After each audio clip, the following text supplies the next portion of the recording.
Kabla ya taarifa hizi za ndani, mpenzi mtazamaji wa Tanzania Eye TV, naomba uichukue sekunde moja tu uponyeze patoni ya subscribe, na hapo kando kuna kengele.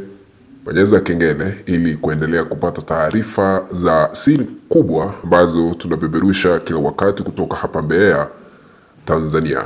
Cha muhimu cha kuzingatia zaidi, usisahau kubonyeza alama ya like. Karibu ili nikufahamishe taarifa za siri ambazo tumezipokea katika chumba chetu cha habari. Sasa hali si hali. Habari ambazo tumepokezwa ni kwamba jeshi la wananchi katika taifa la Tanzania, baadhi yao wameweza kujiuzulu kumtumikia rais wa sasa Samia Suluhu Hassan. Kulingana na mwanaharakati ambaye anaitwa Rejou Dangwa, ameweza kufichua siri na kusema ya kwamba baadhi ya wanajeshi la wananchi hapa Tanzania JWZ wameweza kujiuzulu kutoka nyadhifa zile ambazo wanashikilia. Kulingana na mwanaharakati huyu, anaendelea kufichua kwa kusema ya kwamba hali si hali katika serikali ya rais wa sasa ambaye aliweza kujichagua Samia Suluhu Hassan.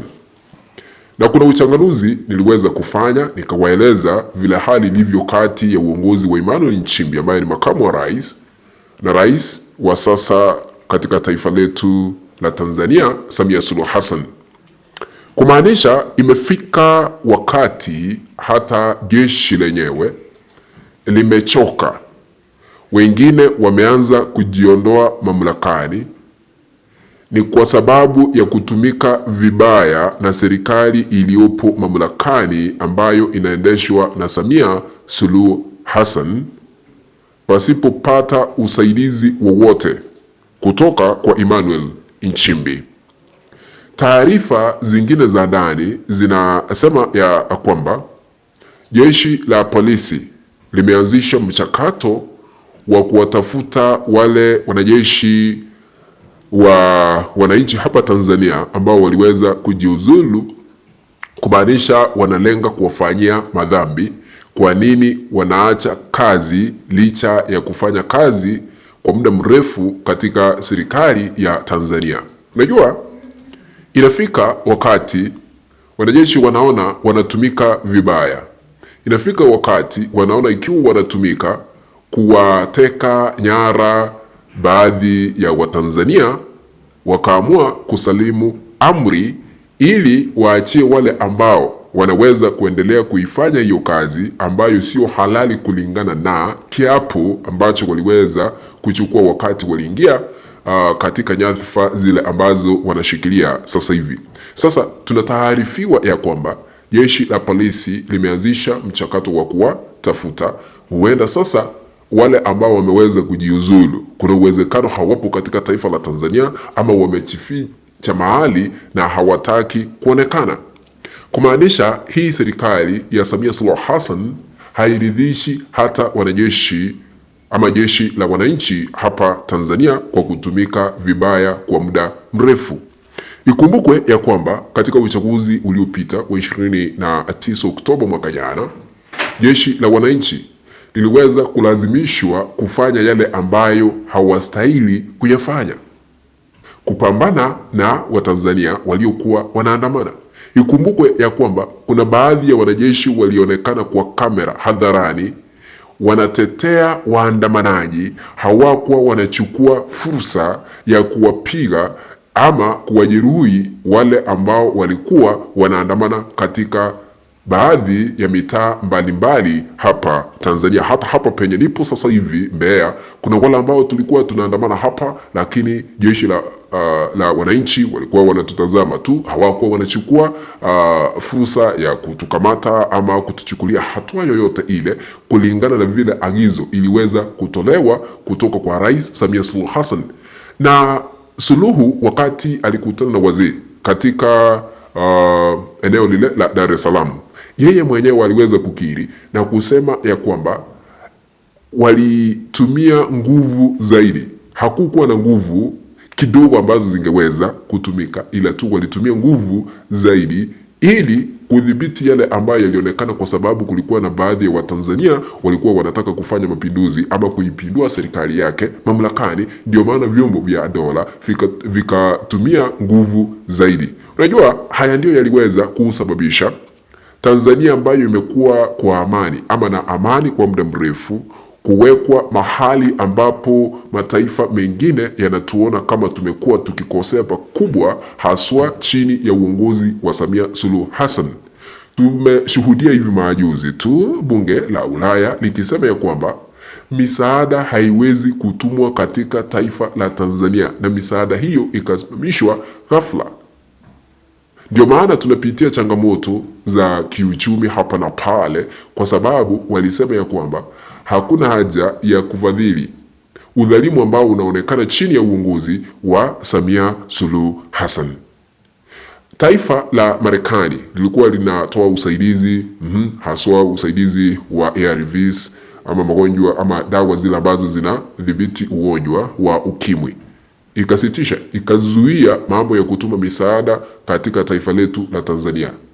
Punde si punde tukashuhudia taifa la Uswidi, ukipenda Sweden, likikatisha kutuma misaada katika taifa la Tanzania. Baadaye tukashuhudia taifa la Canada nalo likikatisha kutuma misaada katika taifa la Tanzania. Sasa imefika wakati tunapitia magumu kama wa Tanzania hapa na pale.